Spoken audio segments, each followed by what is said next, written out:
Don't you want me, baby?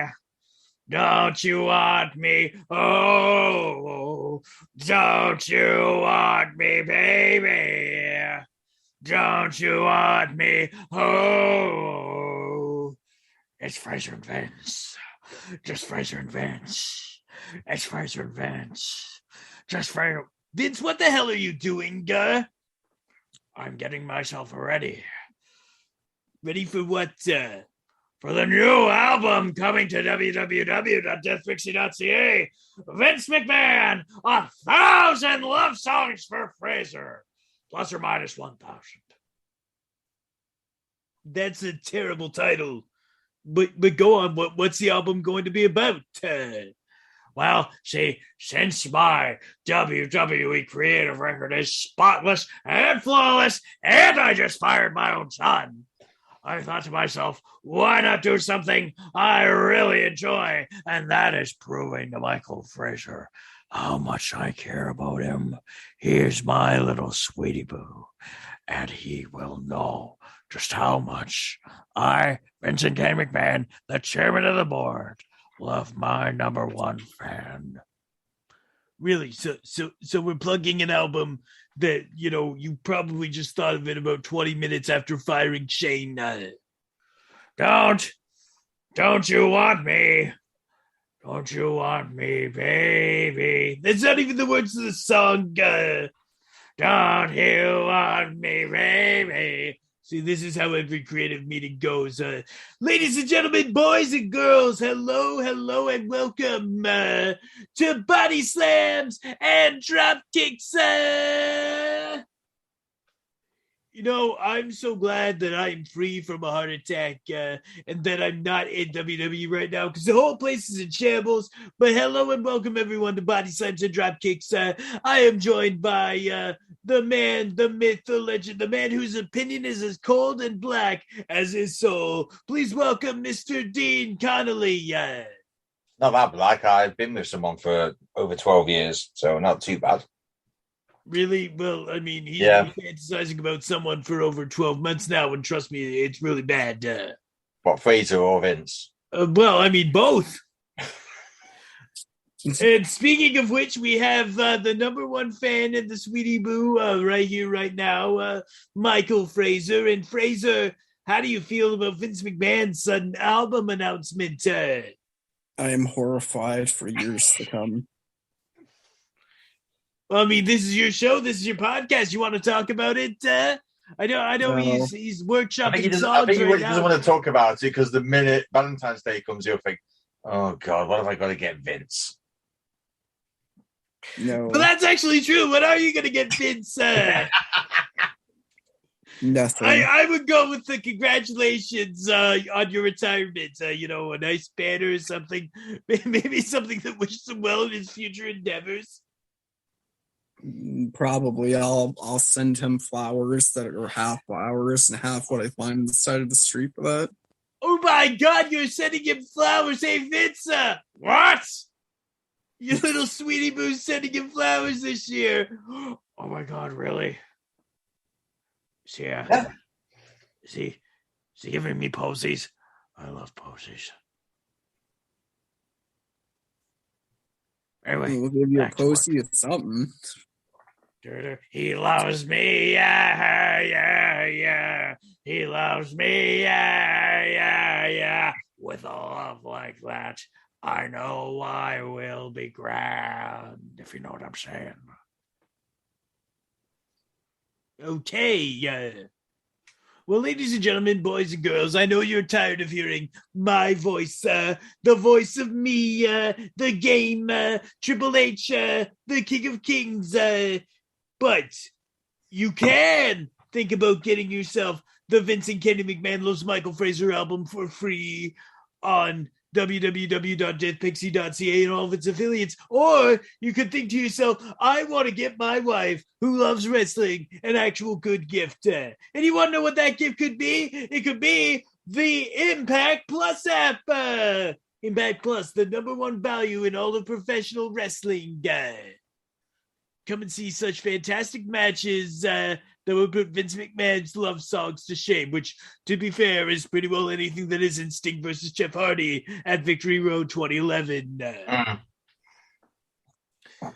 But anyway, Fraser, this is your show. Why don't you take the reins, as it were? Drive the cart, pick the grapefruits. Before Vince traumatizes him on Valentine's Day. Hello and welcome to Bodyslams and Dropkicks, a podcast. Did I just say I love the new flamboyant attitude you're going with? Hello! Oh my God! Let's get some shoes. I am joined by my co-host, the man whose heart is as cold and dark as his opinion, Dean Conley.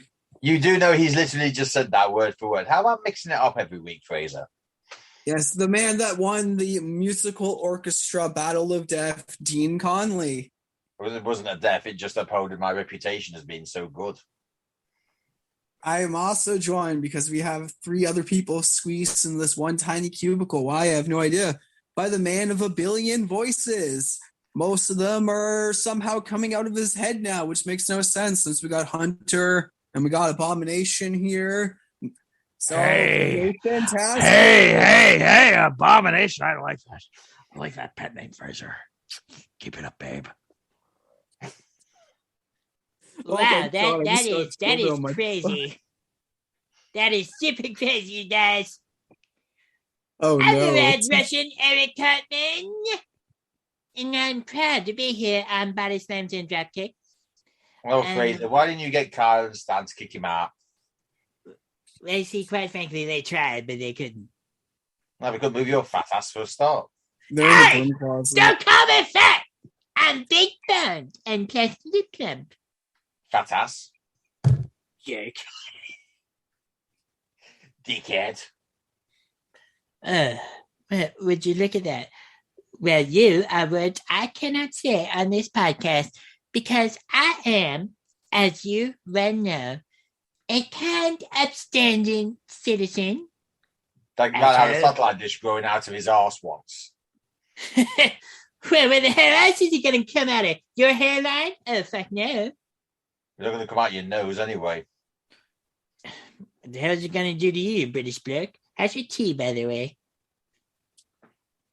How's your tea? How is your tea? Oh, actually, I have beer tonight, but suffice to say, you'd have one drink of English cider, and then you just keel over because, as James Storm has actually proven, that English beer is more stronger than American beer. Everything's stronger than American beer. Well, you've just proven my point. Does that mean that everything that's not American, is stronger than everything American? That's correct. Look at Michael Fraser, such a perfect specimen, and not at all American. I am a real Canadian.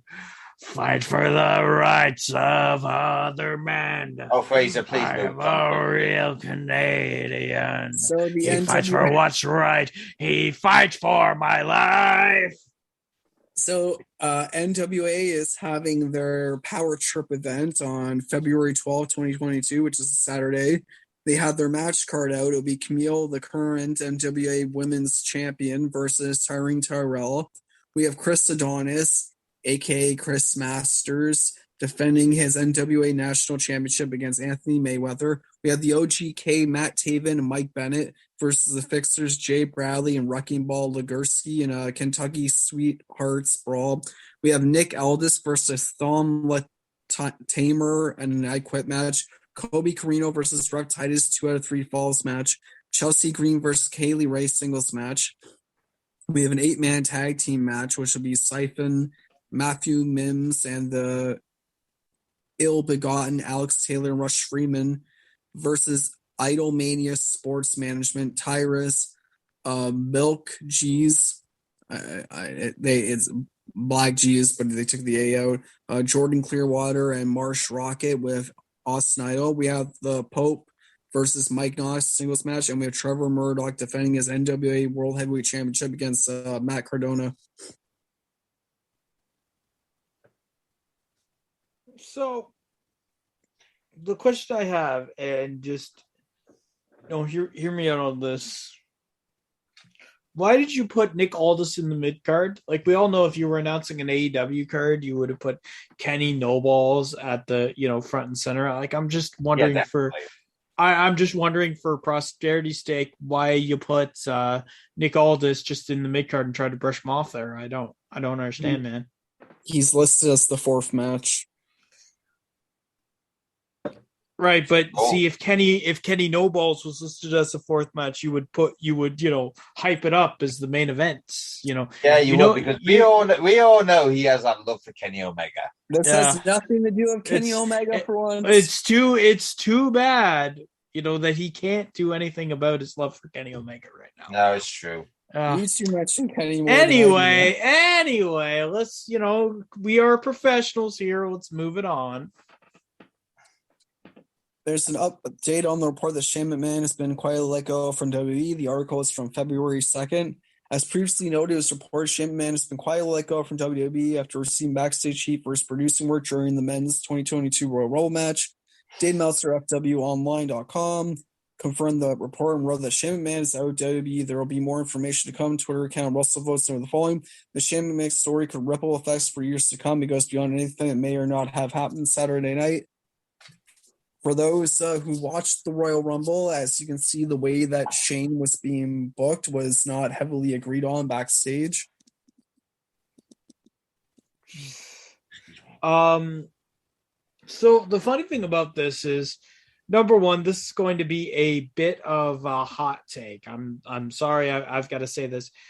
Even with all of the accusations against Shane McMahon, he's still the most likable pure McMahon. Yeah. And I'm sorry, I just find this hilarious. A lot of news outlets that have been reporting on this. Shout out to What Culture, shout out to Cultaholic, Wrestle Talk. They've all said the same thing. It just sounds like Shane wanted to be Vince, and Vince said no. Because I'm sorry, if you read those reports about the Royal Rumble and what came out of it, Shane wanted to pull very much Vince McMahon moves. There's a rumor, for example, that Shane-O wanted to be in the Elimination Chamber. And, you think about it, Saudi show, he's going to make a lot of money, and he is a recognizable figure. You've got one of the bigger pops in the Rumble.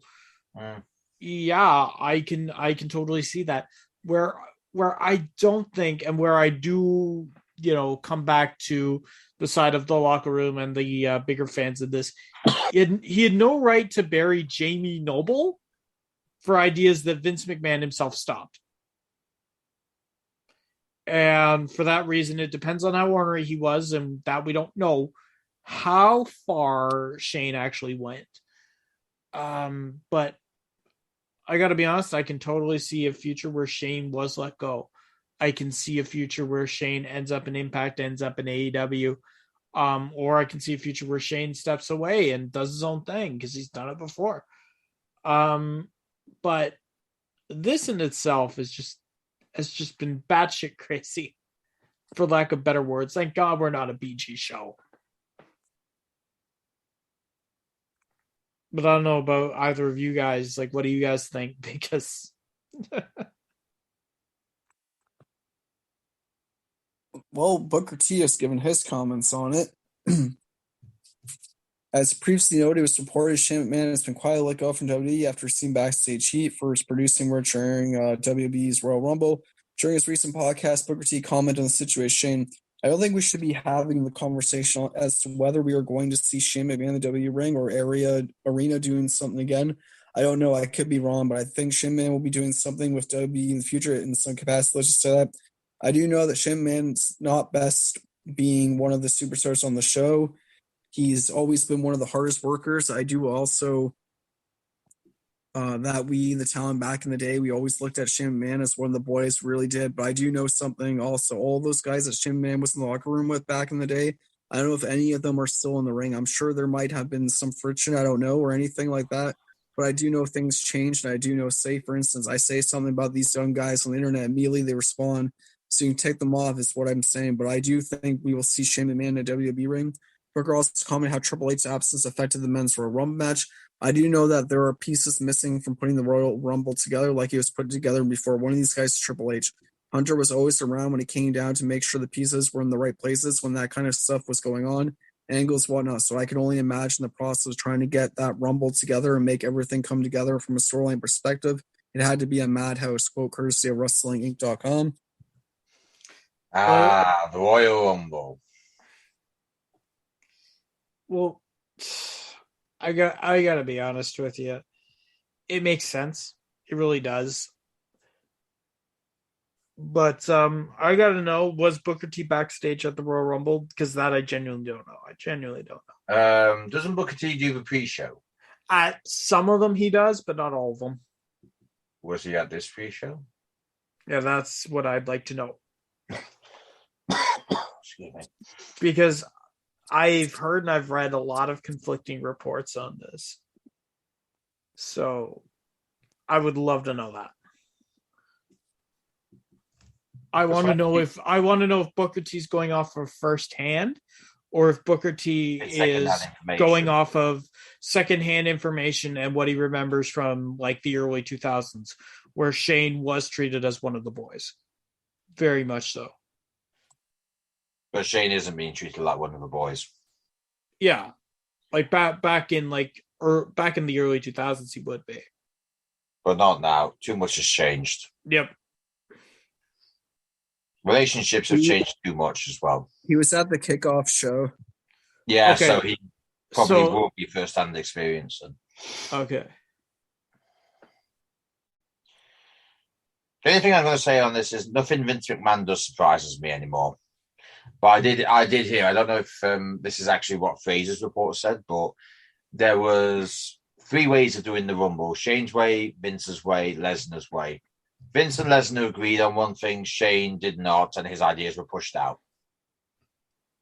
I heard that too.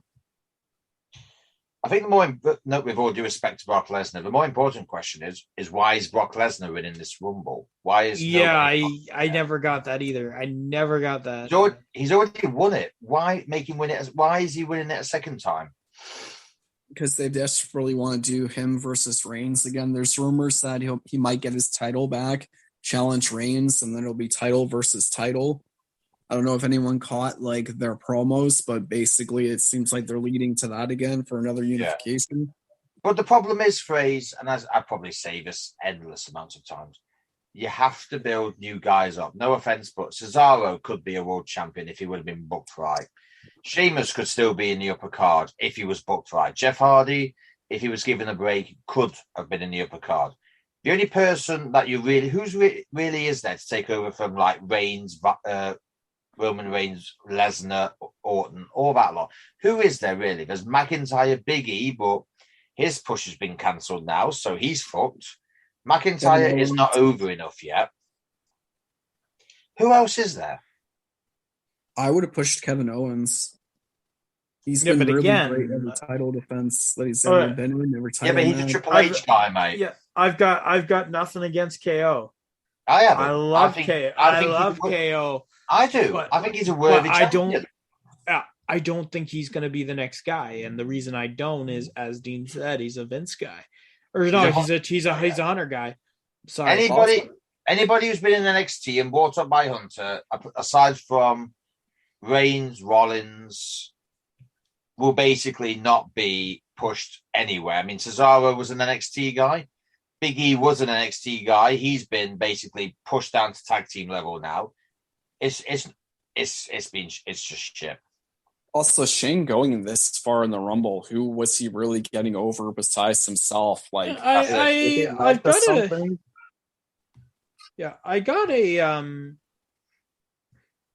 question, and just hear me out on this, because I mean, I know we talked a bit about the Rumble last week, Phrase, but let's say, because I mean, I know the order. And it was very, very end heavy. Like there was a bunch at the beginning and like a bunch of big surprises at the end. Nothing in the middle. Why don't you swap Shane McMahon's return with Sheamus in the Rumble? See, that would have worked. That would have been a 'Cause- good way for Sheamus getting back in the picture if he Yeah. made it down to that point. Yeah, well, and the only thing I can see is if Shane needs an elimination to placate his ego, don't make it Kevin Owens. Make it somebody like a Madcap Moss or a Corbin. Well, maybe Corbin. I wouldn't say Corbin. I would say somebody like a Chad Gable. You know, somebody who it would make sense for Shane McMahon to feasibly eliminate. Like, for example, it makes sense for Shane after years away to go after Kevin Owens. Makes total sense. Doesn't make sense for him to eliminate him with all the KO is done. And all the KO is right now in the Seth Rollins, Roman Reigns, Kevin Owens thing. It made no sense then. It still makes no sense over a week later.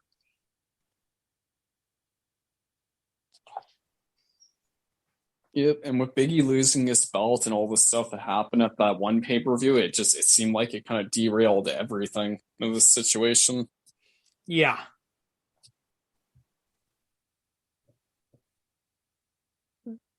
What about you, Dean? Anything to add?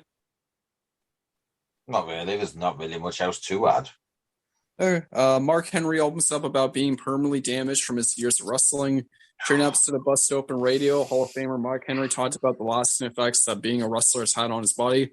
I'm permanently damaged. I sit here today a broken human being from being a pro wrestler. I'm not crying. I'm not having a pity party. I know what wrestling did to my body. There's no NFL CTE lawsuit that I'm going to put towards wrestling. You know, if I had brain damage the way that pro wrestling is done, you would have had to look out for yourself and not rely on the business, the corporation that you work for to look out for you. That's why you say, look, I need full insurance to do this. Negotiate it in your contract. It's about what you negotiate. And all wrestlers say, you need a union. You need this. No, you need to have some balls.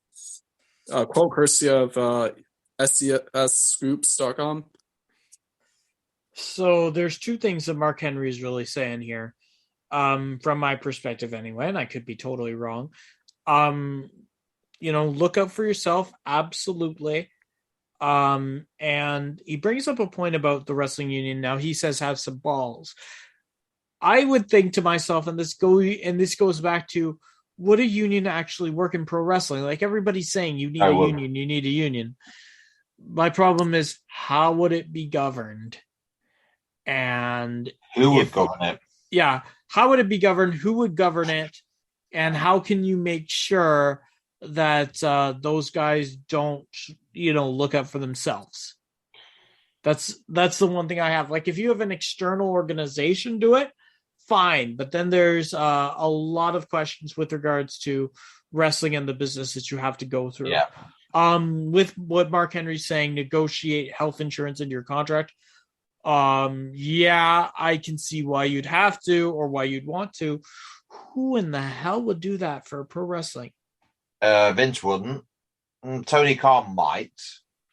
I don't even know so much about that. So the WWE, to its credit, puts in a lot for rehabilitation. They do of its superstars. Like, I will give them credit for that. But the minute that you put in health insurance, I don't know who in the right mind would do that, unless you are a guy who, like a Brock Lesnar or a Roman Reigns, like guys Miz, even because Miz has never really got injured, has he? Well, I mean, I'm not looking at injury records. I'm looking at guys who are too big to lose.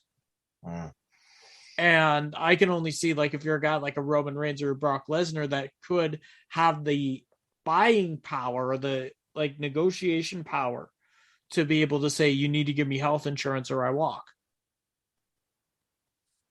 Unless every wrestler does that. But again, it boils down to who would actually go through it, who would actually make it like legal law.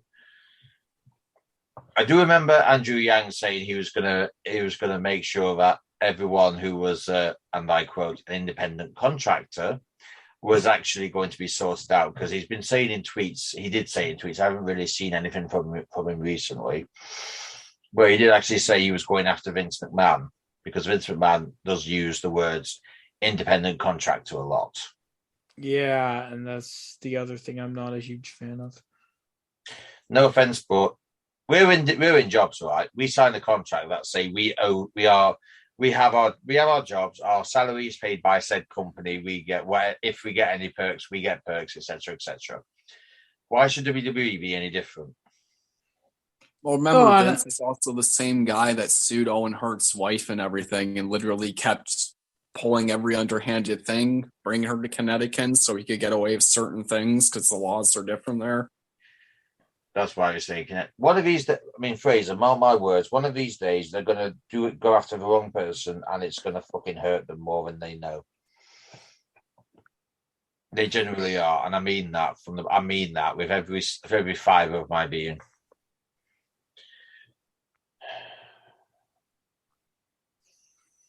What else you got? Oh, Nathan, do you want to add anything? No, I got none. Okay, I feel bad. I always have bad timing interrupting you, so I try to hold off. But isn't that us in a nutshell? Yep. Jeff Hardy said to be feeling super stressless since leaving WWE. During the Extreme Life of Matt Hardy podcast, Matt talked about how his brother Jeff is doing since leaving WWE. One thing I say for Jeff is that he has been super positive, super stressless since he's been gone for WWE. We have booked about 10 bookings as the Hardy Boys lined up all together, some autograph signings, some matches. I want him to be in the best place, and I want his reputation to be good. I want people out there to know he's okay. Quote, courtesy of WrestleZone.com. Matt and Jeff are currently scheduled to reunite at the upcoming big-time wrestling event on March 12th and 13th, following the expiration of Jeff's 90-day no-complete clause. Tickets are available at bigtimewrestling.ticketleap.com/Webster. It's going to be interesting when Jeff Hardy, when Jeff Hardy's contract expires, and we actually get a little bit more about what comes out from Jeff, because as this extends, and we talked a bit about this last week, but as more news comes out about this, the more that you wonder if this is going to be the straw that breaks the camel's back for WWE. And the only reason I say that is because it comes from the perfect person for WWE to make that assumption, for it to be wrong. And we would all think it's Jeff Hardy. Like there had to be some underlying circumstances. We all thought that. Now that it's come out that there isn't, can Jeff turn around and make this the worst time in WWE's life? Who knows? And he's one of those guys they don't want to probably end up in AEW because the amount of tag matches he could have, the amount of tag experience and Matt have together. Oh yeah, no, you do not want a Jeff Hardy in AEW. You do not want Jeff Hardy anywhere near his brother if you're a professional wrestling person. So, and Jeff's tests, he asked for his drug test, and it turned out he was clean. So that makes it even worse on WWE's part. Exactly. If he knew he was clean and he refused rehab, that makes way too much sense. So, sorry, gentlemen, a bit of a happier note. Mia Yim and Keith Lee have got married. Oh, good. That was going to be the next article we were going to talk about. So. Well, that's what. Let's talk about Mia Yim and Keith Lee then. We also don't need to hear the article. How they had a Disney wedding as well. Oh, after dating for several years, Keith Lee and Mia Yim became engaged in February 2021. The former W stars were then married on February 5th, 2022. Mia shared a photo along with the following message: happily ever after. Thank you, everyone, all the loved ones that was there to help make this day magical. I am proud and lucky to finally be Mrs. Lee. I love you, Keith Lee. And it's all on her, as Stina said, on her Twitter account. Yeah, so congratulations to the children. Congrats. Congratulations, and may there be many Keiths and many Mias. Yes, that was a bit of a mouthful to get out. Many Mias. Try saying that 5 times fast. Yeah, just try. Backstage reaction to Big E reportedly losing his main event push in WWE. During his audio show on PWTorchVIP.com, Wade Keller talked about the reports that Big E has lost his main event push to WWE. Here's what Keller said. I've asked around, all I've gotten is people who are really upset, with the rug being pulled out from under him. And I haven't heard anything about there being an awareness of an issue with him. And I think the people I have asked would know. Big E doesn't seem like the type of person who would do anything that anyone else would see as a problem. But, I could imagine him not knowing his place according to some management, and maybe they feel that now they're going to teach him a lesson because he dared to push back against something he didn't like that he was being asked to do. But I haven't heard of anything concrete as far as that goes. But I mean, one person just described him as a magnificent human being who doesn't deserve this streaming quote, courtesy to WrestleNews.com. Following the 2022 Royal Rumble, Brody Lee's widow, Amanda Huber, issued a brief statement about Big E. Big E deserves so much better. That's it. So here's the thing. I'm going to say this to somebody who loves the New Day. Big E reminds me a lot of the way that Jeff Hardy is perceived now. Because he's so good as a tag team guy that it overshadows the fact that he's really freaking good. If you believe the reports on Jeff Hardy, that the idea is that the WWE wants to keep him away from his brother, which makes sense, and marketing power, which makes sense, then you get the same thing as Big E. Big E is a phenomenal talent. Big E does deserve a singles push. Big E does deserve the WWE Championship, and he was the most fun WWE champion we've had in quite a long time. The problem is, I love the New Day. A lot of people do, and he is too damn good in the New Day and too big of a cash cow in the New Day, I would think, to be seen as anything else in the eyes of Vince, I want your money, McMahon. I blame Xavier Woods. Why do you blame Xavier? Because he's not there. And if Xavier Woods was there, then Big E would have a singles push and him and Kofi would go for the tag titles. But here's the thing as well, that they never needed the New Day to even be apart. They worked so well together that you could work them in any angle together at any moment. Even by themselves, they found ways. Like, didn't Big E once literally watch the show so he could be there? Yep. So there's a bunch of things they could do with the New Day. Each one of them are great singles wrestlers. They just need to be utilized a lot better. But you can do a lot. You can put them against a lot of the heels that get assistance. The neutralized guys, is just, I feel like they don't have a creative outlet to really use the New Day to their full potential.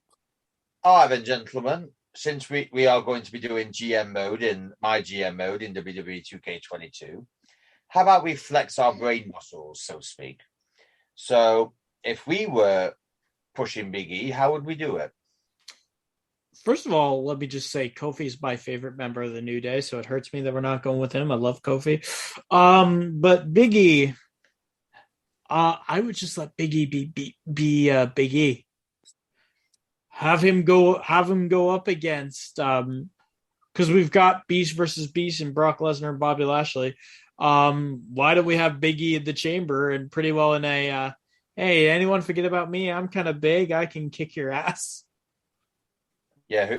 Who needs Goldberg? Yeah, no, exactly. Fraser needs Goldberg. Okay, who besides Vince McMahon, Sweetie Boo needs Goldberg around? No. Here's the thing, and maybe this is just kind of weird. And this could be absolutely crazy, and it would work if Lesnar had the title, not Lashley. But let's say, for example, Lesnar had the title, take Lashley out, put Lashley against Roman Reigns, and put Big E in the title with Happy Canadian Brock. Actually, just have Brock Lesnar versus Big E as they are now. It could be a lot of fun because, I'm sorry, this is Brock's best run ever. This is, like, up until recently, this has been Big E's best run ever. Just have that and watch it go absolutely balls off the walls bonkers. It'd be great. Fair enough. As for me, to be honest with you, I was actually with the idea of separating Big E, Kofi, and Xavier to begin with. But after the way that the Bloodline feud has been with the New Day, it's kind of apparent that you need all three on the same show. Oh yeah. If you have all three on the same show, I'm sorry, but you could have really good things because they could be the New Day. They could be three individuals. You could have two of them be the New Day and one of them be a singles. Yeah. that's the versatility of the New Day, because all of that could be bought with any of them. And no offense, but the minute he wasn't there when Kofi and Xavier tried to take on the Bloodline, I believe Xavier suffered the most, and they got their asses handed to them every single week. They buried Xavier. They literally had Roman put his crown on and everything. They literally buried the guy who was basically king of the ring. So here's that's all I'm going to say on it. I'll just let everything else that's happened save the rest for me. So here's an idea. Just hear me out. Because I could go either way on this for you two. Do you guys want to draft Kofi, Biggie, and Xavier separately, or do you want to draft them as the New Day? You draft them as the New Day. You're gonna draft. You want to draft them as the New Day? Okay, that's the New Day. Like if it was me, I would have had Biggie. There's two ways I would have done this. I would have either had Biggie win the Royal Rumble, and I would have had him announce that he's going for Roman after everything the Bloodline did to the New Day, or I would have had him go into the cage against like Brock and had him come out of Elimination Chamber holding up the belt, basically. Because there's like Biggie has like the power. He's great on the mic. He's extremely entertaining. So either of those moments could have easily been him getting the belt again. Because I feel like he just got like brushed to the side because they desperately want this, or even him going up against Roman. Because then you have both Kofi and you have Xavier to neutralize the Briscoe, the Usos. Sorry, I went to the Briscoes for a second. Did you just say the Briscoes? He did. Because there's Jay Briscoe. That's why my brain went elsewhere. So I was about to say Jay. All right. So Jay Briscoe and Gerald Briscoe, the Briscoes. Hey! The Briscoes versus the Usos would actually be acknowledge them. But yeah. There's different ways they could do this, but they didn't. Well, now I'm on. What if you replace the tag team of the Usos with Patterson and Briscoe? just have Roman come out and just say, "Acknowledge me, gentlemen." Just have Patterson and Briscoe. But they're not doing any of that. They're going to give us the same match again and again, and there's no point for it. Like now, Roman cost Brock the belt, and now Brock's going to want revenge. But we've seen that story a few times. We've seen enough people do it. Biggie has I'm feeling WrestleMania 20 vibes. So, like, there's a genuine 20 vibes to have Lesnar and Goldberg. Yeah, Lesnar was champion. Goldberg cost him it. They had a match at Mania. And now we're getting Goldberg and Reigns again, and it's like, why didn't Reigns? Because you told me, Fraser. Why is he not going after Lashley again? Didn't Lashley like take out Goldberg's son and everything too? So why wouldn't Goldberg come back to wreck Lashley again? Well, I mean, get a nice shiny gold belt out of the deal. But there's no point of any of this. What's the point of putting on a 3 to 4 minute match? I don't know. Why did you beg Vince McMahon for Goldberg to come back? I didn't beg him for Goldberg. I begged him for Gilbert. The Gilbert's the superior version, and Vince. Gilbert is superior. Gilbert is superior. I love Gilbert, but seriously, the only one on this podcast, and hear me out, Dean. I'm trying to be as objective as possible. The only one on this podcast who would ever beg for Bill Goldberg to come back in any capacity would be Michael Fraser. Would they? Yeah, And here's the thing I get if you want to try and cash, like they had Ronda Rousey win the Rumble. Thank you, gentlemen.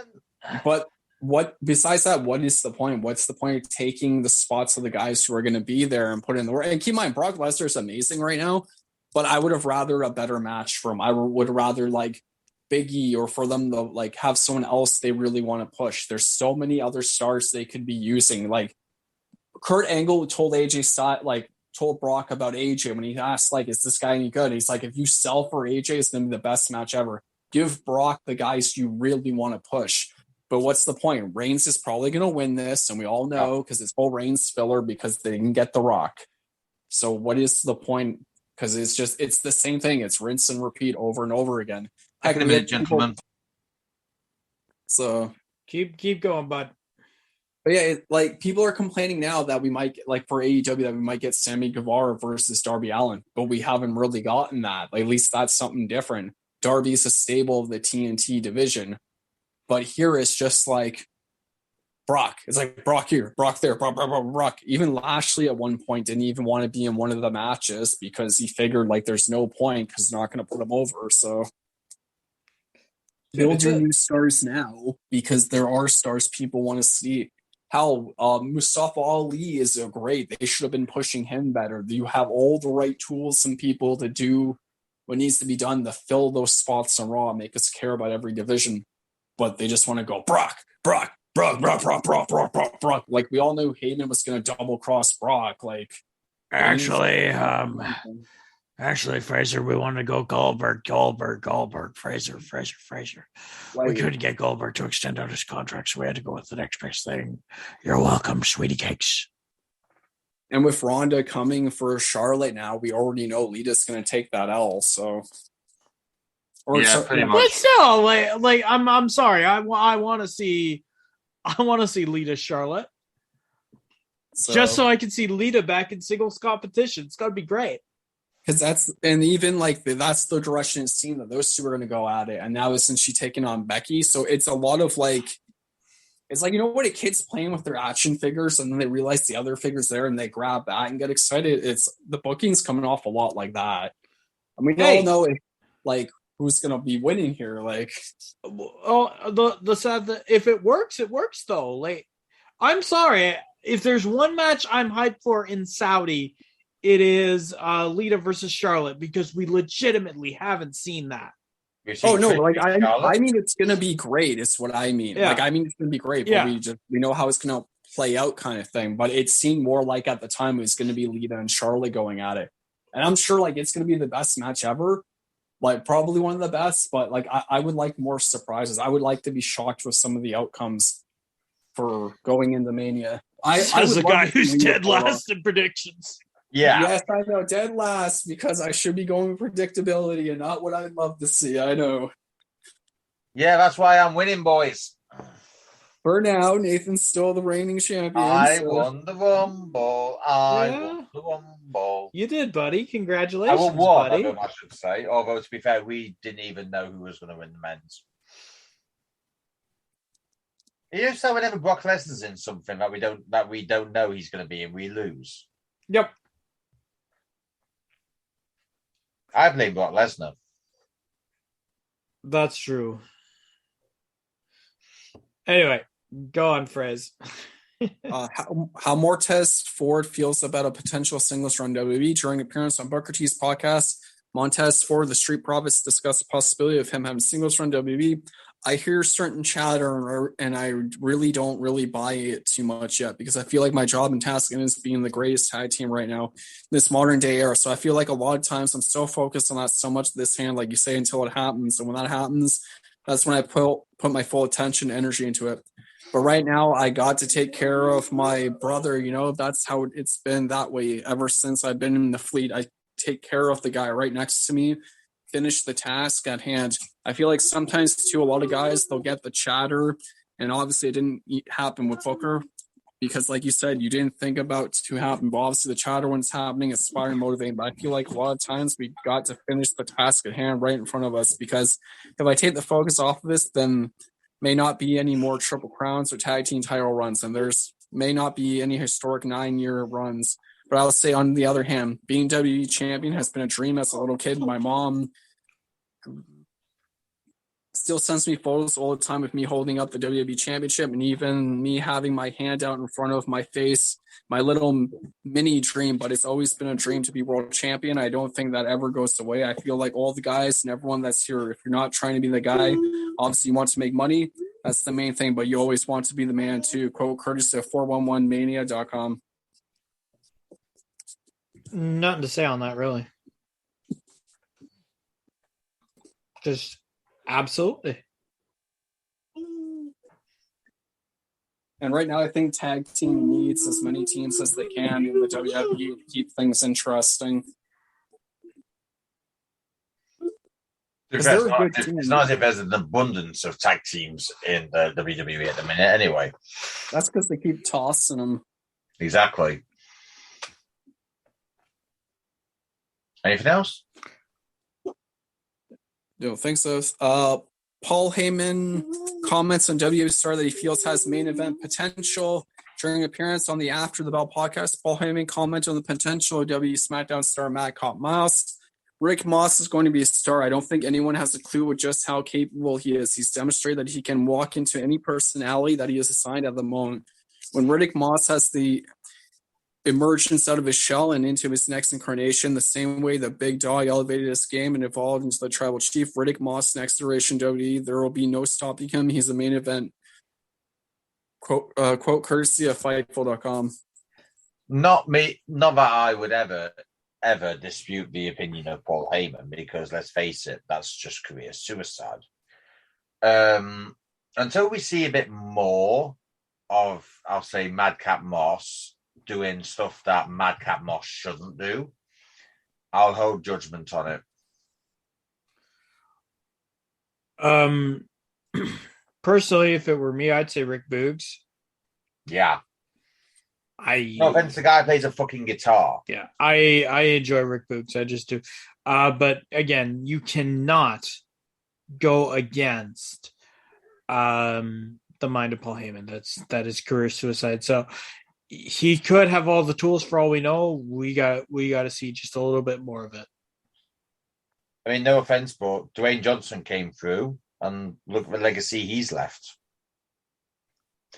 Until Riddick Moss does something that Dwayne's done, then I can't take him as serious as that. I mean, I just can't. It's just how it's been. And I know I'm a bit old school and everyone can say what's he on about, but it's just how it is. I mean, Dwayne's changed throughout the years. Hunter had, Shawn had, obviously.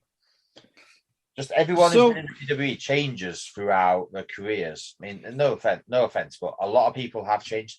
I've not seen Riddick Moss change that much. He needs to change in order for Heyman's prophecy to come true.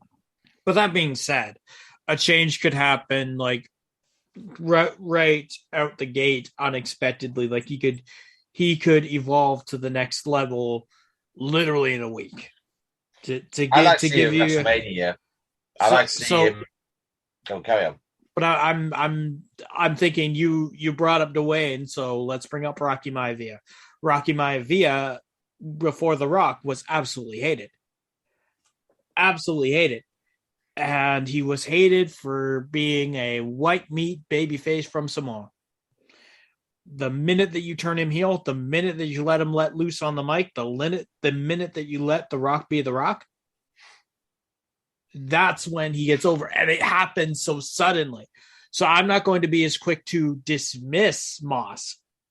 Absolutely not, especially if Paul Heyman sees something. I'm just going to say, Rick Boogs, I'm sorry, the dude is cool. Rick Boogs, he's been fun. Even in his interviews, he has this energy that he just loves his name and everything. So I think he'd be the breakout one, but Paul Heyman's Paul Heyman, so I'd go with Boogs.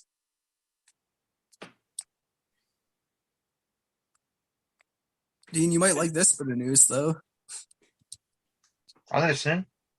Killer Kross tells fans that shit got weird during the end of his WWE run. Former WWE star Killer Kross, Karrion Kross, competed in his first match since leaving the company on Friday night for FSW Future Stars Wrestling promotion. After the match, Kross cut a promo for fans and said the following: 8 years ago, I got in front of many of you, and to see you guys here tonight, I just wanted to say that this has definitely been the roughest last 2 years in human history. Very long time. It made me happy to see that you guys are sticking together and support professional wrestling. If you guys have known me for many years, I'm not into this pandering shit. I'm speaking to you from the heart. Thank you so much for staying in the course of this company. It's people like you guys who elevate me to be where I was. All of us here created something for you years ago, and shit got weird in the last 4 months of TV. Real weird. However, I'll say this: the thing that we created here together through these shows, we all got to see that on NXT, which in my opinion is pretty effing awesome. I'll be back, and I can't wait to see you guys again on the next show. I will. If you're going to take away anything I said tonight, remember this: the glass, no matter what, is always half full. Thank you guys. Go courtesy of 411mania.com. It's still a travesty he was released. It's still a travesty he was fucked up severely. I guess we'll have to develop the saying: once you go WWE, you never want to go back. Unless you're Jeff Hardy and Kurt Angle. Yet again, these are all the stars that could have been carrying the company, and they just didn't utilize them. They kept changing them. Honestly, Triple H's guys have been the ones that you watch WWE for, and the way just they did with the way of NXT and everything is just ridiculous. Even like we have some of Dusty's guys still, but for how long? No offense, but Karrion Kross in NXT was a fucking force of nature. Just everything about him was fucking great in NXT. Moving him up to the main roster, they fucked him straight away. They fucked him before he even got through the curtain. Yep, and he tried to play ball too, but I don't know where he ends up, but I wish him the best of luck. I've always said he's got a good future. Just a shame he wasted 2 years with WWE. Well, actually, let me rephrase that. He wasted so many months on the main roster when really he should have stayed in NXT. Especially if they're going to do that to him. It does make me wonder, though. You know, when people say it's always been my dream to work for WWE, the same question can be said, well, why? A lot of people, you know, in defense, a lot of people this day and age will have grown up with the WWE of like the Attitude Era, the Ruthless Aggression Era, and you could have that dream of becoming the WWE champion. But let's face it ain't gonna happen. I could see it. As a kid, you're not even thinking about the business end of it. You are thinking kayfabe. You're thinking all this is real. And if you want to be able to have your name up in lights and feel the highs of the wrestling business, there would be nothing better than holding up that championship at WrestleMania. I'm sorry. I'm going to say that regardless of how much we bash the WWE here. There would be no bigger high as a kid. I mean, no offense, but Dwayne Johnson's eldest daughter's supposed to be training for NXT, but how long is she going to last? Well, she is a member of the Rock's family, so she could last. So was Nia Jax, and she only lasted because they didn't know what to do with her. She lasted because of the Rock, but still. But that's the thing, though. They made it personal when they should have said, it's all business. She's not working. Her contract's expiring. We're just deciding to get rid of her a little bit earlier. We'll pay her off, and that's it. But how many women did she botch and injure? Oh, several. Exactly. I'm not saying Simone Johnson will do that because to be honest, I don't think she will be. But at the same time, just because you're a relation to someone doesn't mean your job is always safe. Oh, I agree with you. But I'm just saying, if you're asking about Simone Johnson, she probably grew up watching her dad in one of the biggest eras for WWE in history. I could see why it would be a dream for her to go to WWE if she loves the wrestling business and hoist up that championship. Right. She can do well in NXT, but that's not the problem. Problem is, the minute she hits the main roster, you're going to have people like Sasha, you're going to have people like Becky, Charlotte, Ronda. You're going to have Bayley when she eventually comes back. That's 5 names straight off the bat who you ain't going to topple for any gold. Which, okay, you're looking at it from a business sense, and I get that. I respect that. But if you're a kid, do you look at that? No. But if you're a kid and you're looking at it with the dreams of stuff like that, because remember, your original question was, why as a kid do they dream about going to the WWE? That's why. Because at the end of the day, the WWE stole the place for the highest of highs for that select few group of people. And if you're a kid, I'm sorry, you can think about what about me. I'll give you a perfect example. If I know you the way I think I do, if Christopher Nolan said to you, I want to direct this, you'd be right there. As a kid, if you were to get approached by somebody like Tim Curry and want to be in that, not Tim Curry, what the heck am I saying? No, Tim Burton, and want to be in those Batman movies, like I am sure as a kid, you would be all for that, because would those were your biggest things at the time for professional wrestling, especially for people growing up who have been exposed to the Attitude Era or the Ruthless Aggression Era to an extent. I am sure that the WWE would be how you would have gotten into it. It's one of the biggest things at the time in two of the bigger wrestling periods at the time. So you can see that as a kid, why that would be the case. If you're looking at it from a business sense, I'm totally with you. But here's the other thing. Now that AEW's here, will that still be the case in 15 years? Who knows? Who knows what the time will hold? If AEW grows, and I mean grows consistently, and grows to a point where, like, for example, grows to a point where it can be seen as a healthy, wonderful, viable alternative consistently to the WWE. And I'm saying this is somebody who has liked a lot of what AEW has done. Then who knows what we could see in 15 years? Because you could very well be right. If somebody gets into the wrestling business, I want to be AEW. Who knows? Who does know? Fraser, anything else? Nathan's not wrong, though. A lot of people grew up with the WWE. There's a lot of nostalgia behind it and big moments that they saw, so it makes sense. A lot of them want to go there. I grew up with WWE. You guys know I did. Yep. So I can see why a lot of them would want to be there. So and then, sometimes it doesn't go the way that you hoped it would. And like we said, there's been a lot of issues within the WWE. They do step up sometimes when their back is against the wall. They're fantastic when their back's against the wall. It's just right now, they need to figure out how to utilize the people that they have. Which they won't. Let's be honest, they won't. And because we're talking about Nia Jax, Nia Jax talks about her punch that busted open Becky Lynch 2018 during an appearance on Renee Paquette's podcast. Nia Jax addressed her punch that busted open Becky just prior to the 2018 sort of Survivor Series pay-per-view. Yeah, it was right before Survivor Series where I think she and Ronda Rousey were going to have a singles. So SmackDown was invading the producer of that match. I won't name names. Basically, like, this needs to look real. Say sorry later. We were all like, okay, cool. Like, let's go. Let's have fun. Whatever. Being the larger person, I feel as though people feel, oh, we can hit the shit out of her. She'll be fine. Which is true. Like, for the most part, like, I get wailed and whatever. I'm okay. I just remember when they invaded, I felt everybody came after me, which is okay. But like, it's getting nailed in the back of my head. I was like, geez, Louise. Okay, I get it. Then I continued to get punched in the back of the freaking head. And I was like, good Lord, I just turned around. I really just like go to clear the person, whatever angles I show. My face wasn't closed. I didn't punch her, but it did connect. I didn't even realize it was Becky. I honestly thought it was Lana. Then I look around and I'm like, oh my gosh, there's blood everywhere. Then I look in and I'm like, oh crap, Becky's down. Then we go to the segment, everything happens. And I'm like, shit, was that me? Like, I was like, oh crap, get backstage. She got taken up to medical immediately and I'm worried about her. Like, what's going on? Then I'm also freaked out because they're slowly replaying it. Kevin Dunn sends the replay event in Gorilla and it's replaying slow and they're cutting to every freaking angle. I was like, I'm so screwed. So I go to check on her and of course medical's like everybody out. I'll give her some space because everybody wants to make sure she's okay.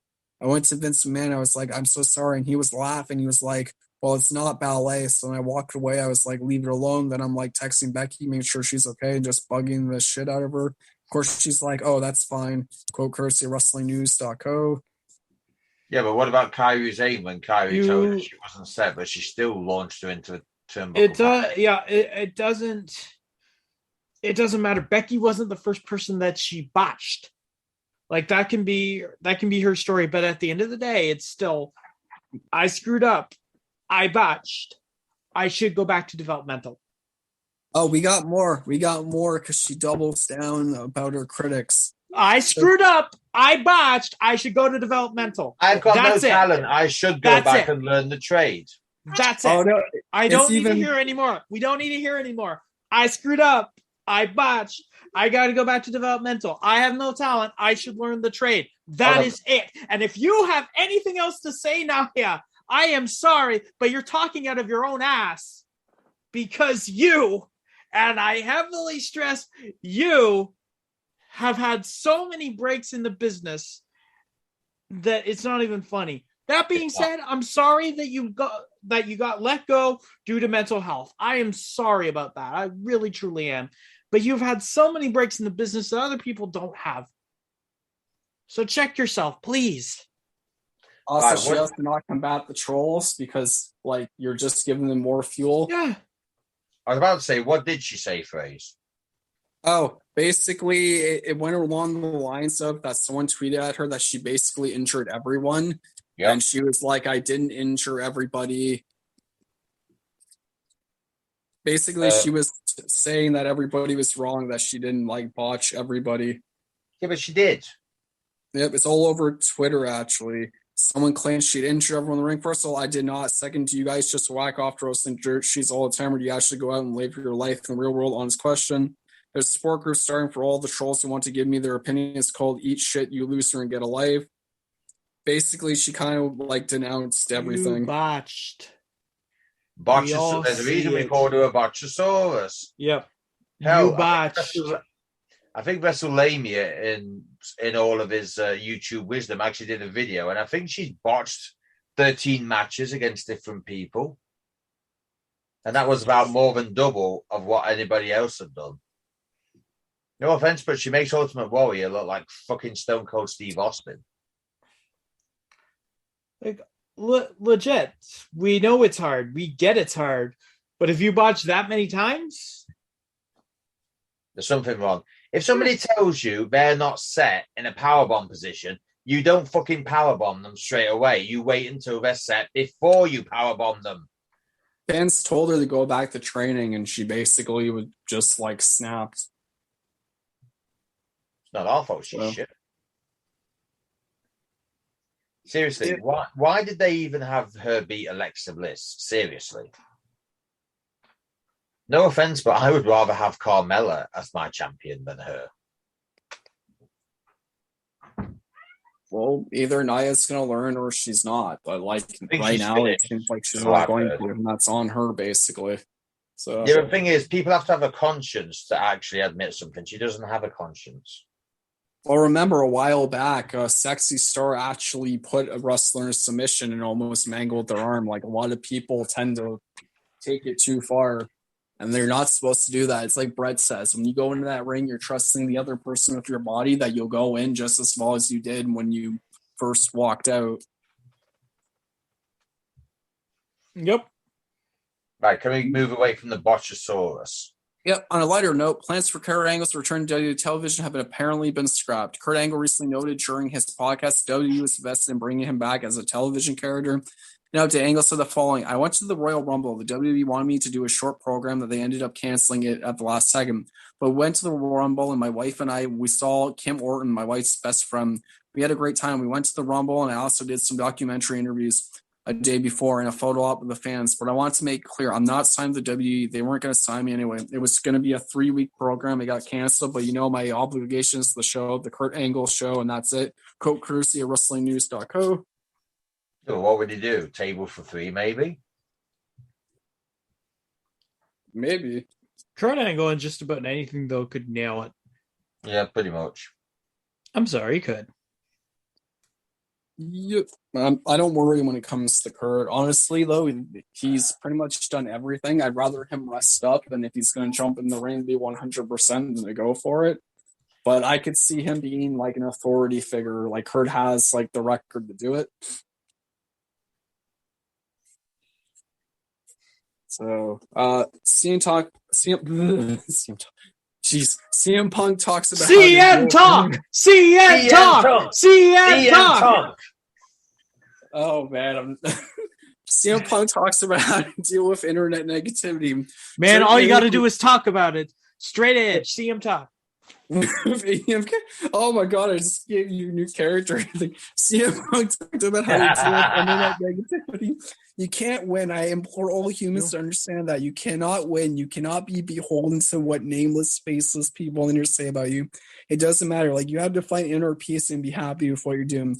I would 100% am that guy. I'm stoked to be where I am. I get a lot of cool projects coming aside from AEW. I get to go home to a very beautiful, smart, talented woman and my dog, Larry, every night. So it can't be beaten. Like Johnny 25, 69, 69. Trust me, you could say whatever you want about me, dude. I sucked in the UFC. That's cool. I get that video game money, so I am okay.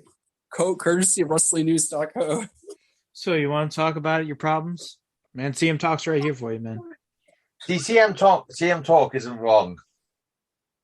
CM Talk isn't wrong, man. CM Talk lives his life, man. Why don't we just get CM Punk on here and have a conversation where CM Punk meets CM Talk? CM Talk, welcome to our CM Talk TED Talk. Man, it's a pleasure to be here. My name is CM Talk. Let's talk about things, man. Fraser, how's life with your mother? It's going okay. I haven't seen my mother in like 4 years since she moved to Mexico. Does that explain why you're so drawn towards Vince McMahon? He's like the mother you haven't had in 4 years. Maybe. I gotta go ask MJ Gruff. So MJ Gruff, what's going on? Oh, hey, look, it's CM Talk. I'm here on CM Talk. My name's MJ Gruff. Man, you ever heard that CM Talk is PG? Man, let's talk about that a little bit, because I'm definitely not PG. Uh-oh! Somebody thinks you have commitment issues! God, there are some times I question why the hell that's in the news. This is not one of them. Man, CM Talk and MJ Gruff. That's just like, yeah. Oh, does that mean we're going to have a talk show with CM Gruff and CM Talk? Oh, well, I think we have an idea there, Dean. Let's talk about that idea. Let's get that idea out in the open, man. Let's. Come on, Fraser. Is there any more news, or is it just going to feel like an endless? Is it just going to feel like driving around the M25 at night? There's more. Matt Hardy teases an extreme change to his character. Following the February 4th edition of AEW Rampage, Matt Hardy commented on Isaiah Cassidy losing TNT champ Sammy Guevara. Hardy teased that it was time to stop focusing on the wrestlers he had been mentoring.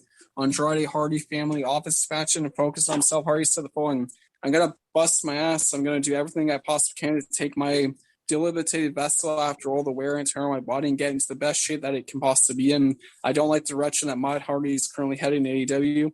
If something doesn't happen with the AHFO, something has to change. Maybe it's time for Matt Hardy to make an extreme change." Matt's brother Jeff became a trending topic on Twitter with fans speculating about a Hardy Boys reunion in AEW. It'll happen. Oh, Fraser. Well, I think we've already heard that. Yeah, let's talk about that, man. Why do you not screen your articles before you present them? It's fine. We covered Jeff's side of it. Now we're covering Matt's side of it. So there we go. So are you ready for the topic? I've been ready for the topic. Ritz about rhyme! Yeah. So we're going to be talking about our Dream Elimination Chamber match for WrestleMania. Was this going to be a CM Talk topic, or? It can be a CM Talk topic.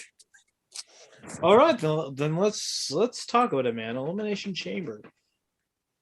It's one of those interesting pay-per-views, I would say. A lot of great wrestlers have been in it, like Shawn-Michaels, and of course, there's always CM Punk, and I can't really think of any. Oh, wait, Bryan Danielson. Okay, so there are, three really good wrestlers who have been a part of Elimination Chamber.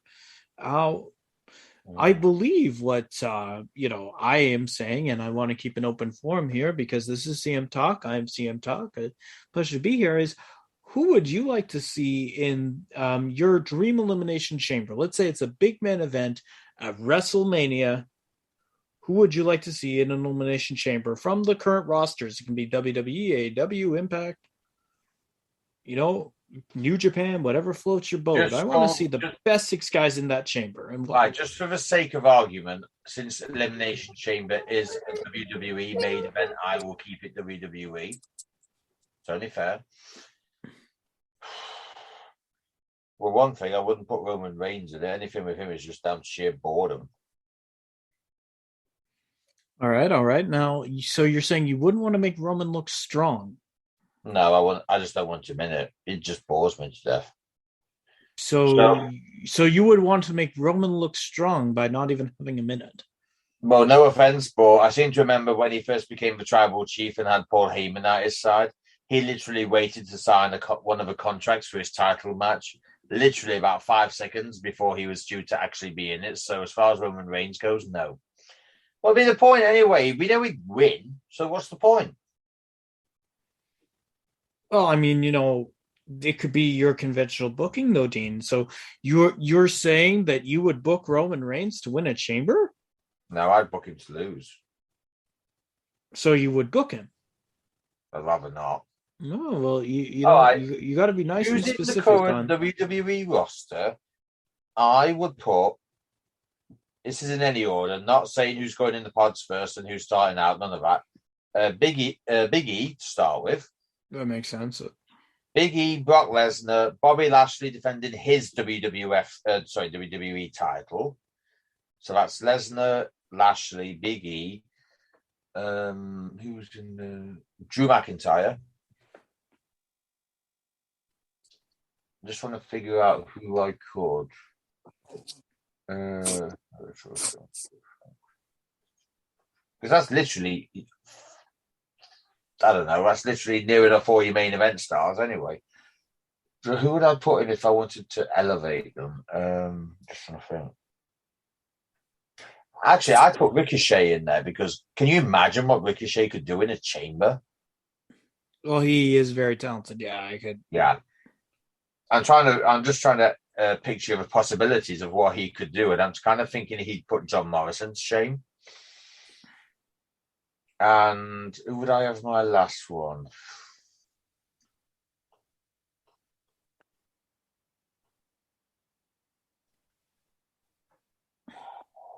See, for me, Corbin's not AJ Styles.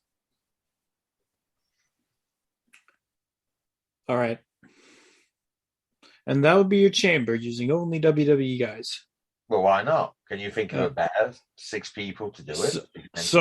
Actually, yes, I can, because it was any roster so long as it's current. So I do agree with you on 2 of them, though.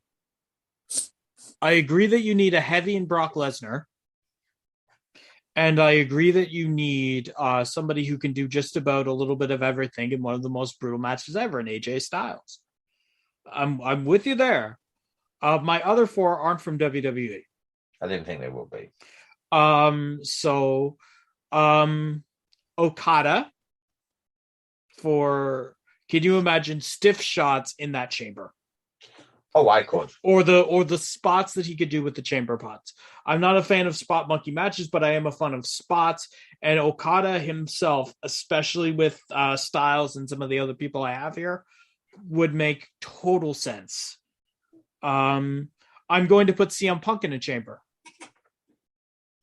Because, again, if you're looking at casual draw, if you're looking at matches you can have Punk versus Brock again, or you could look at CM Punk and Okada in that chamber, and just the level of brutality you could have and the level of fun you could have with CM Punk inside of that chamber. Or you can have him go up against my next pick for the chamber, Bryan Danielson. Especially now that he's pretty well in AEW. We've seen him with the gloves taken off and how good he still is despite all of his injuries. In that chamber, he's going to be absolutely insane. He, along with Okada, I feel, are going to have some of the best spots in that chamber.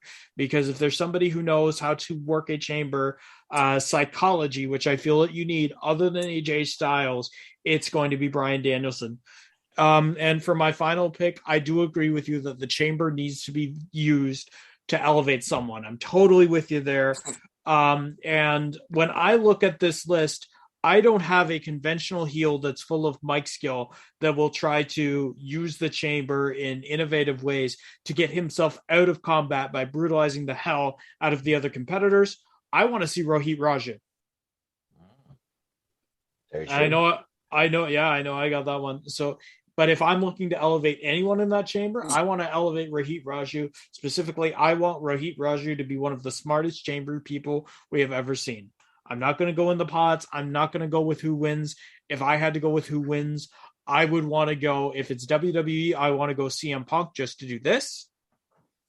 And if it's just a overall federation chamber, I want to see in my final 3, Punk, Danielson, and Okada. And I would want Okada to go over because it would be absolutely insane.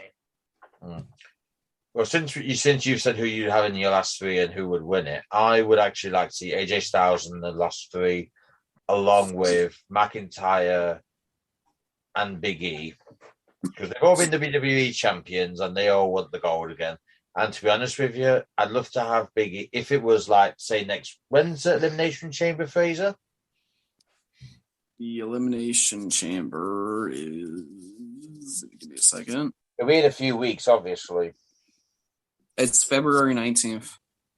So the fact that Big E has only just come off a WWE title run would not be good for him. However, he will have made enough of an impression to warrant still being in the title picture. I would actually give AJ Styles that title shot and I'd have him win simply because it's been ages. He's the one of them who hasn't had a title shot in ages. McIntyre had his last year. He had his title run last year. Big E, or was it the year before? Sorry, it was late, sort of like the year before. Big E had his run last year. Let AJ Styles bring something new to the table.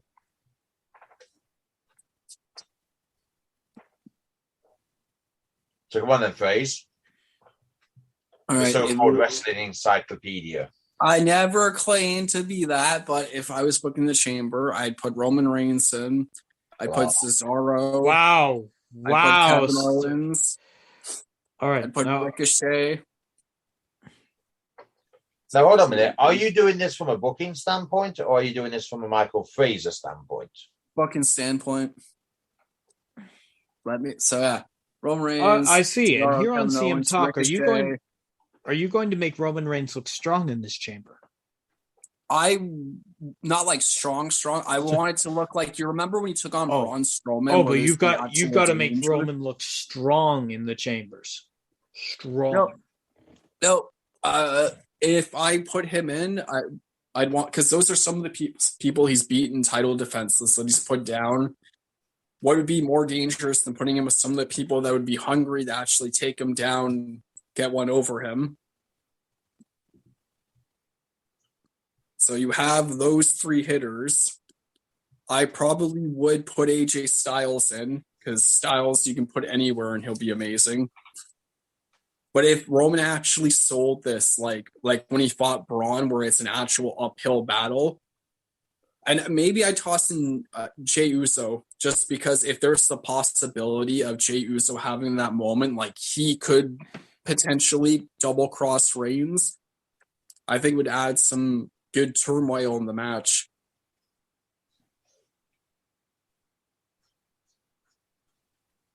And who would you have in your final three? Who would you have winning? My final three would probably be Owens, Cesaro, Reigns. And I think that'd be the moment I would put Cesaro over.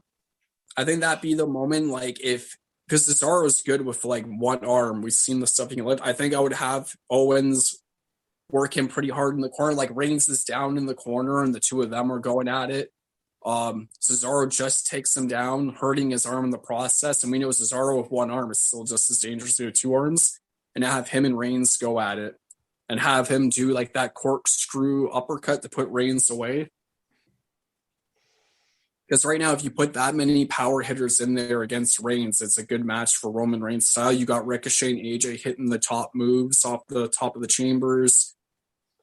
They got their technical prowess. It'd be interesting. But I think that'd be the time. If you're going to build up other people, put them in that chamber and just let them all just go off, basically. Because then at least Romans has the excuse of the numbers game or any of this other stuff that, if Jay potentially, having that moment where Reigns is down and other people are down, you could possibly go for that pin and take him out of the equation. Near the end of the match, I think it'd be interesting. But I would put Cesaro over finally. There's no excuse why Cesaro shouldn't be over at this point. Him or Kevin Owens. Yeah, well, you say there's no excuse, but there's a Vince McMahon excuse. Yeah, but Vince McMahon's Vince McMahon, but... To be honest with you, if you came from Triple H's NXT, you will never get anywhere in WWE. Yeah, but the only way you'll get anywhere in WWE is if Vince actually retires and gives it to Hunter, in which case, yeah, Cesaro will be probably one of the very first people, who actually have a title shot. But the fact is, he will never give it to. He'll never give it to Hunter, not at least in the next 10 years, because I have the feeling that Vince will probably win it to literally he's going in the grave. I'd get Shawn to book the Elimination Chamber. So I feel like Shawn would be the best person to do it. He knows what it's like to be in high stakes matches. Nathan? Yep.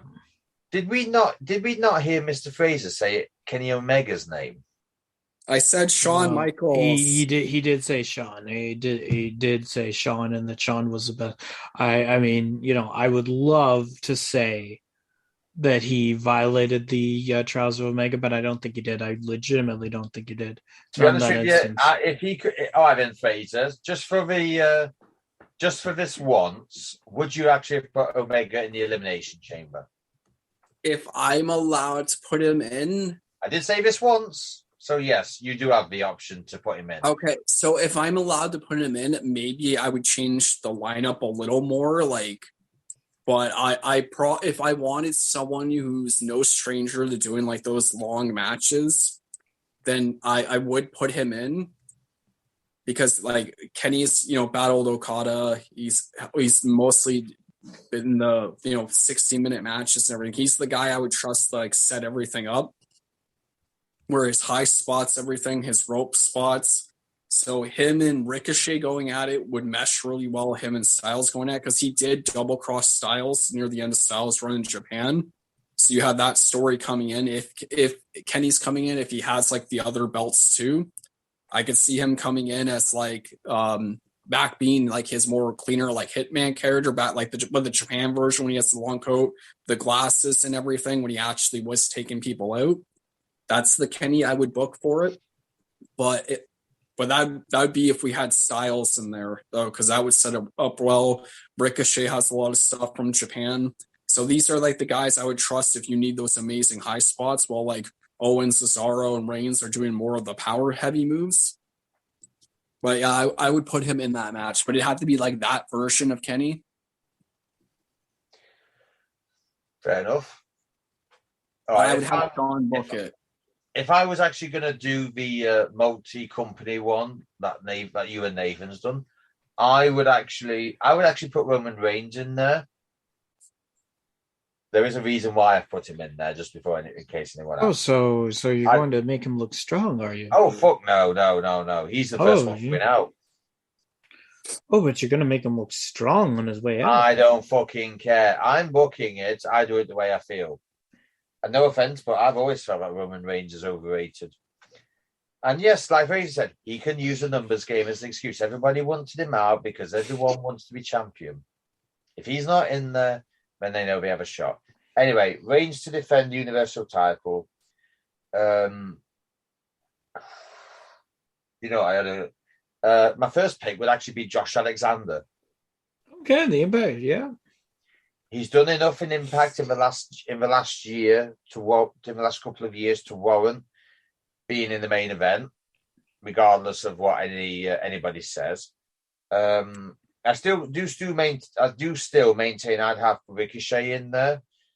As far as AEW goes, I'd put MJF in there.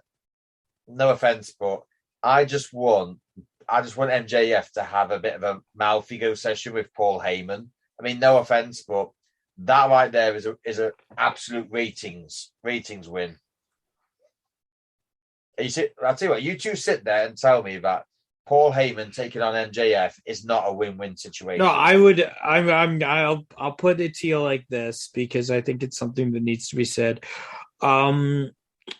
Yes, it is, but I wouldn't build your entire thing around it, because if you look at the AEW ratings for CM Punk versus MJF, the ratings actually declined when it was announced a week in advance CM Punk versus MJF was going to be the main event. So they shouldn't have done. They should have kept it quiet. You see, the thing is, mine would be done correctly because, I literally plan everything out way in advance, and obviously it changes if anything forces it to change. But I wouldn't exactly go out. I wouldn't exactly say to Heyman and MJF every week, right, take the piss out of each other, insult the tribal chief, do whatever you need to do every single week. I wouldn't do that. I'd actually split it between all 6. And you know what? I've even forgot what my picks are. I said Roman Reigns, MJF, Josh Alexander. Who was my other one? You said Roman Reigns, MJF, Josh Alexander. Did I say Ricochet? You did for the WWE one, but not for this one. I would actually have Ricochet still. I just generally would. For me, I just want somebody in the last 2 who's actually gonna do incredible things that just makes people go a bit, wow, he's actually quite good. I'd actually put Keith Lee in there. No offense. See that? That's good. No offense, but I could just see Keith Lee doing an Adam Cole to someone through a pod. That'd be nice. Exactly. Your ratings is right there. And even Killer Cross. Because you're basically saying, right, we're caging an animal so he can be fully unleashed. But if anybody were to drop out, I'd put Matt Cardona in there. Good to know. So if it was me, I would. The tribal chief would go out first, but as for the final 3 and the winners, I'd have the final 3 as Keith Lee. I'll say Keith Lee, MJF, and Karrion Kross. And I'm just trying to think who would win it. And to be honest with you, I would actually have Karrion Kross win it after CM Punk hit under the ring, came in and just GTS the hell out of MJF. So you're going to be having a Shawn Michaels ring spot? Why not? Oh, yeah. And then we'd have a new Universal Champion. Not very often we have one of them anymore. A new champion in an elimination chamber, is it? Yep. Oh, that'd be a fun chamber. Just imagine if I could write movies. Could you imagine how great I would be? Yeah. Now, the one thing I am kind of shocked about those that you haven't done anything with Crumble My Biscuits. That is well and truly on Mr. Fraser's head, not mine. I will get it done so Dean Conley can make his amazing debut into the audio book. Don't forget, the producer has to do a voiceover in this as well. I know, and I will have it written, and you will have your big moment to shine. Just remember, she won't do it because I know her. So with that being said, anything else we need to add, gentlemen? Well, I think we got it. Well, in that case, with that being said, thank you everyone for listening and for putting up with us, as you always do every single week. I could say the usual. We're so grateful everyone listens, but to be fair, everybody knows what I'm going to say, so I might as well not even bother saying it. But thank you to the 2 of you who still are listening right now. Thank you to the 2 of you. Yes, indeed. So it's a bit. It does get a bit old sometimes, but we need to do it for any new listeners who want to follow us on socials. You can find me on Twitter under Final Cut Talk and on Instagram at Final Cut Official. I also do Bodyslams and Dropkicks Twitter, although I must admit I am kind of coming off Twitter a little bit and more on Instagram. And I believe it's Bodyslams and Dropkicks on Instagram as well. You can find me on www.deathpixie.ca if you want to commission me for your voiceover projects or just talk to me in general. www.deathpixie.ca is the best way to get a hold of me. We have a lot of stuff in the works, not only for Final Cut, but for Death Pixie. Stick around and enjoy. The force is strong with this one. Oh, Nathan, I sense much fear in you. Oh, don't worry. There's not much fear in me. I think there's more fear in Fraser than there is you. Well, absolutely. You can find me on Twitter at 5-star wildcard. You can find me on TikTok and Instagram at Beautiful Michael. You can find me on a Facebook page, another Facebook page at Go Kai Studios on Facebook. You can find me at the Bodyslams Dropkicks Facebook page. Or you can tweet at Dean on Twitter and I'll reply to you and answer. You can find the amazing Nathan Tasker as the voice of the Phil Woods and the Avengers of Phil Woods. The Adventures of Phil Woods! That's right, I'm single-handedly carrying Paranormal Patrollers right now because Michael Fraser won't get off his ass and finish writing it and finish illustrating it. It's actually Reginald that's carrying things, but... It's true, sir. Quiet, Reginald!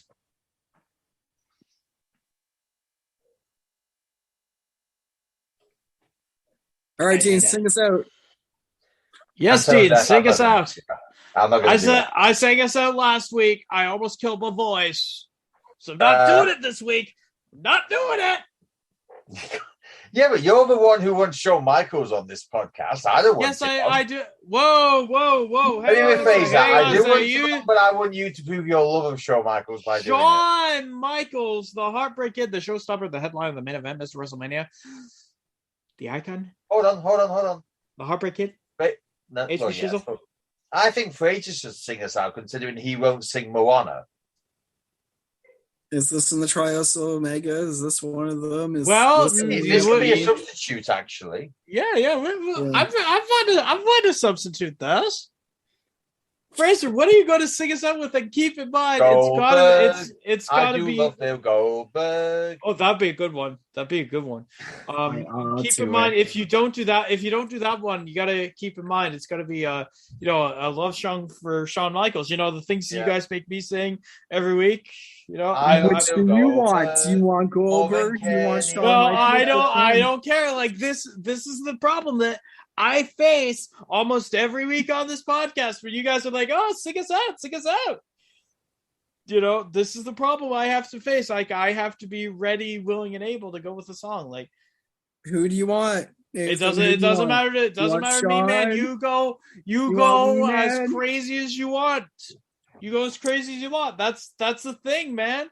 That's what I'm always telling you, man. And that's what you're always telling me. Whatever you want, man.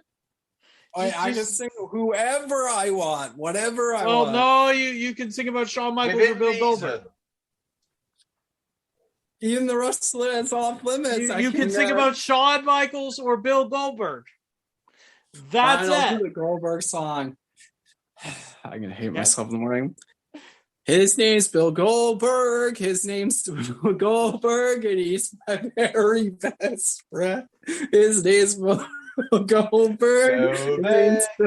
Goldberg. And I hope he can last more than 3 minutes. Whoa, no, that's not the right words. That's not the right words. And we're gonna do it right. We're gonna make sure it's the right words. Okay, we gotta make sure it's the right words. All right, let's hear. Let's start it. Let's start again, Frizz. Let's start it again. We gotta make sure it's the right words. I'm sorry. His name's Bill Goldberg. His name's Bill Goldberg, and he's my very best friend. It's me and Goldberg. Oh! Wait. Isn't there a part there about how you feel about those Goldberg matches? I'm getting to it. All right, buddy. He makes my heart skip a beat with every clothesline and Bosch feet. 89-0, but loses so much more. Me and Goldberg. God, you won't make it as a professional singer, would you? Yeah. No, never. That's why I don't sing. Are you ready for love? Oh. Fraser and Goldberg. I think that's one trial of Omega. Are you having fun, dude? I know I'm having fun. Fine. Are you ready for love, me and Goldberg? Nathan, there is another trial of Omega we could do right now. Well, which one is that, Dean? The renouncing of Kenny Omega. Oh, Oh man, that would be awful. Like do you want to do one of those special things? Like you guys were so happy when I did the Nathan Loves Jim Cornette special. Do we want to do a Fraser Hates Omega special right now? How am I doing this? Am I letting him down easy, like a breakup? How am I doing this one? Hold on a minute. How about this? Kenny, you were good for an entire year. Unfortunately, the year has gone by. I feel so ashamed that I was ever associated with you. Shall we give him a week actually to think? Yeah, of something? let's give him a week. But you know, it's got to be one of those things. He's got to go all out, make sure that Kenny Omega's there. But yeah, next week we're going to see the second child of Omega, the one where Kenny Omega's fan emits humility. We're going to see the Fraser Hates Kenny Omega special. You guys laughed at the Nathan Loves Jim Cornette special. You're gonna laugh at this. I'm gonna guarantee it. Oh, and Fraser, one more thing. The only other rule is you must be sincere in your hatred. Oh yeah. Yeah. You guys loved it. You loved the Jim Cornette special, didn't you? Did you? Well, I'm gonna love the crap out of this. I'm gonna love the crap out of this. I can't wait for this. We'll see you all next week for the Fraser Hates Kenny Omega special. It's gonna be spectacular. Laters.